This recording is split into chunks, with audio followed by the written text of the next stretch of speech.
काम नहीं कर रहा है। मैं भगवान नाम की कीमत नहीं बतला सकता है। जिनका इन्होंने नाम लिया है उन्हीं के पास लेकर जाइए। भगवान शिव जी भी हाथ झाड़ दिए।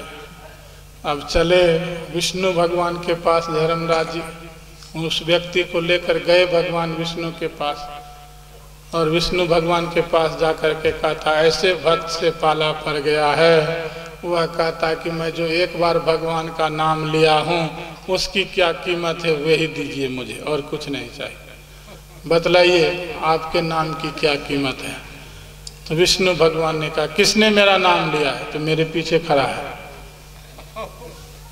तो उसको कहिए सामने आने के लिए। जैसे ही सामने आया तो भगवान का ही वचन है, सन्मुख हो ही जीव मोहि जब ही, जन्म कोटि अघनाश ही तब ही। जैसे ही जीव भगवान के सामने खड़े होते हैं, उनके करोड़ों जन्मों का किया हुआ पाप जल करके भस्म हो जाता है।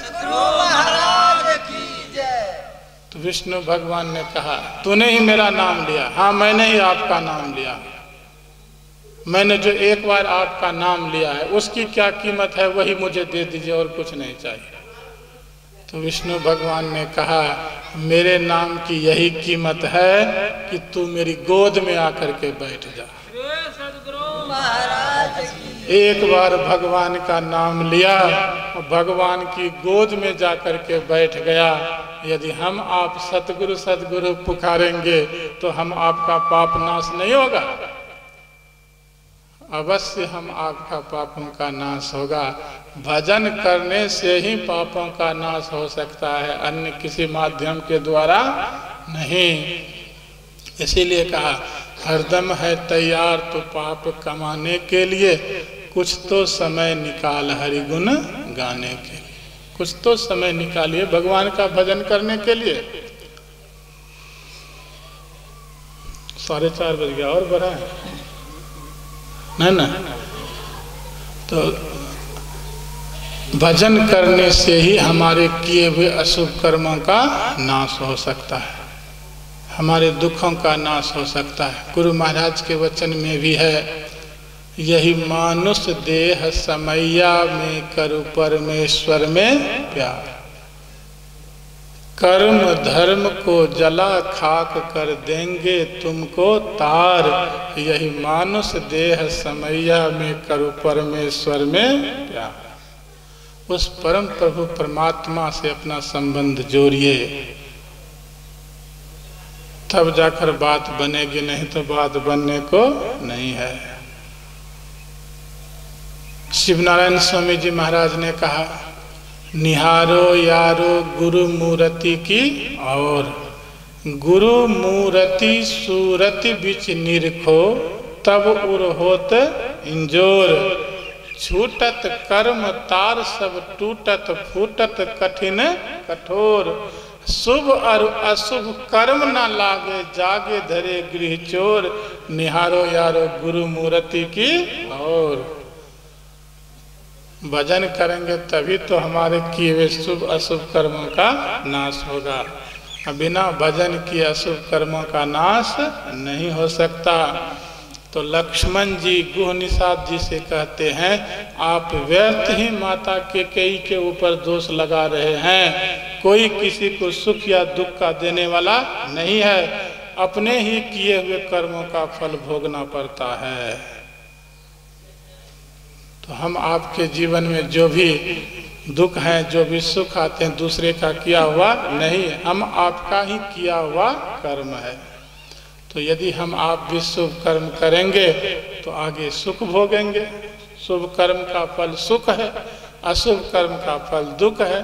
तो शुभ कर्म करेंगे तो जीवन में सुख भोगेंगे, अशुभ कर्म करेंगे तो जीवन में दुख भोगना पड़ेगा।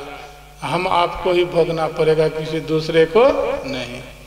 कहने सुनने की बातें बहुत हैं, अब मैं यहीं पर रखना चाहता हूँ।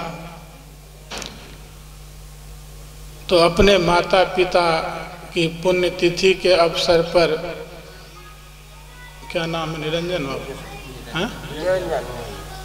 निरंजन बाबू जो सत्संग का आयोजन किए, बड़ा ही अच्छा काम किया। नाम भी निरंजन, काम भी निरंजन। एक निरंजन, दो सुखी, तीन खटपट, चार दुखी। एक ही निरंजन।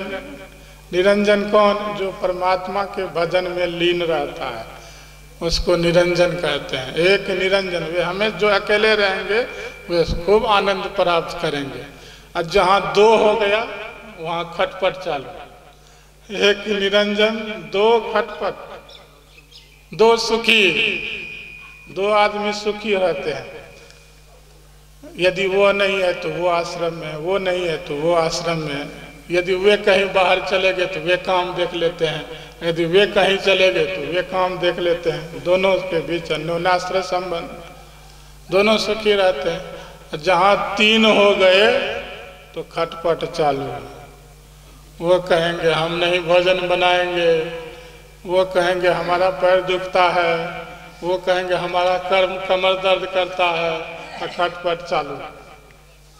एक निरंजन, दो सुखी, तीन खटपट, चार दुखी।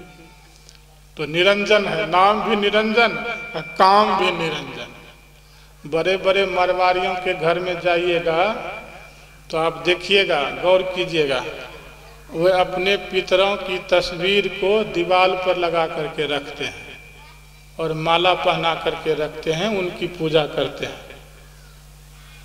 अपने माता पिता की पूजा करते हैं। जो शरीर में नहीं है उनकी भी पूजा करते हैं।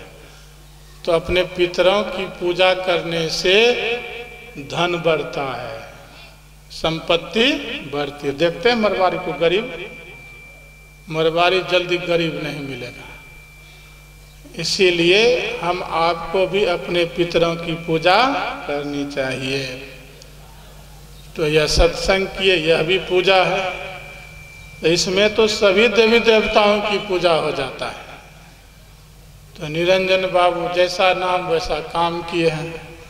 तो मैं गुरु महाराज से प्रार्थना करता हूँ इनके मन में इसी प्रकार की श्रद्धा भक्ति बनी रहे, इसी प्रकार से अपने पिता के उपलक्ष्य में प्रत्येक वर्ष सत्संग कराते रहें, अपना उद्धार भी करें और अपने माता पिता का भी उद्धार करें। इन्हीं शुभ वचनों के साथ स्वपरिवार की मंगल कामना करता हूँ और आप सब लोगों की भी आध्यात्मिक उन्नति की कामना करता हूँ और मैं अपनी वाणी को विराम देता हूँ। बोलिए प्रेम से श्री सद्गुरु महाराज की जय। भगवान किया जाए।